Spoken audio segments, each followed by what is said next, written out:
Hi, I'm an old guy and I do maths. And we have two questions. What is this and can it be graphed? Let's deal with the first question first. This gives every sign of being the graph of, or rather the equation of an ellipse. Now, how can we be so sure? Well, it's certainly not a circle, because we have these denominators here, nor is it a type of hyperbola, because we have a plus sign in here. If this were a minus sign, we would be looking at some form of hyperbola, probably in this form. I'll just sketch this in quickly. There we are. It's a little bit shaky, but I hope you can see that. So what this is it's some form of ellipse. It might be like that.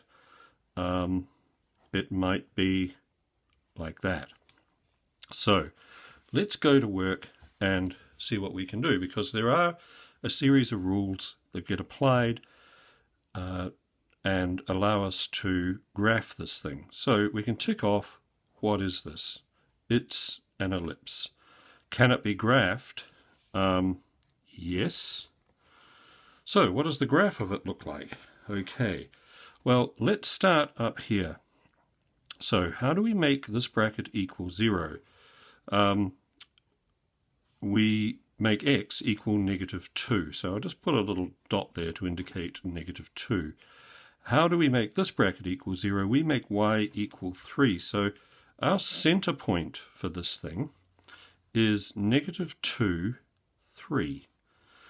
Now let me just go over how we got that again. We make this bracket equal 0. That gives us our x coordinate. This bracket equals 0. This gives us our y coordinate. Now, the next thing. The distance from this point in this direction and this direction is equal to the square root of this number. So we could view that as 3 squared if we wished. This is a little trickier. This is going to be the square root of 6. So that, the square root of 6 squared. So our distance in a horizontal direction from here will be 3. So -2 plus 3 is 1. So this is the right-hand boundary of our ellipse.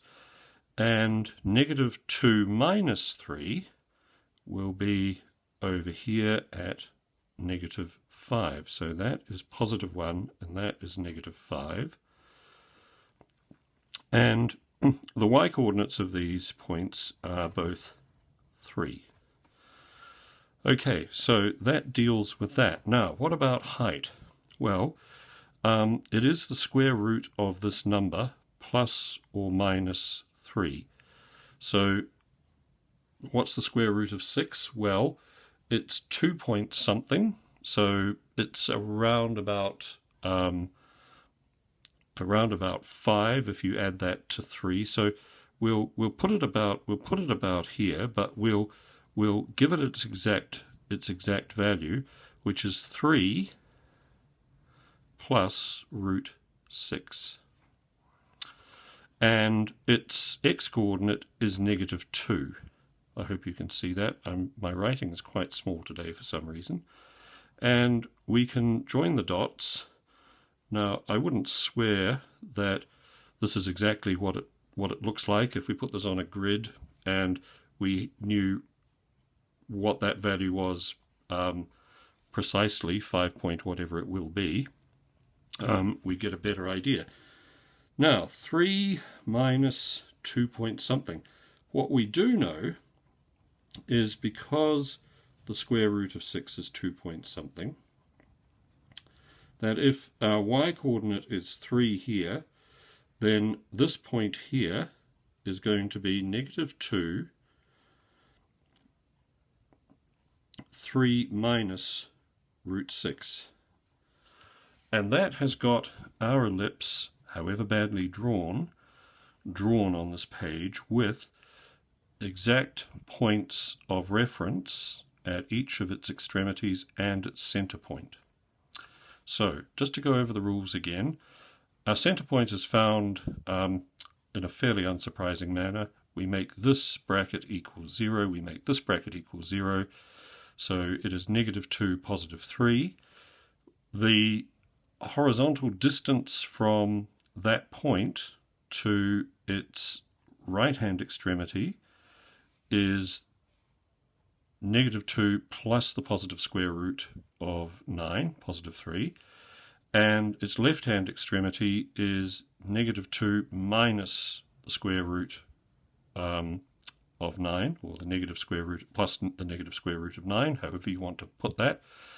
So -5.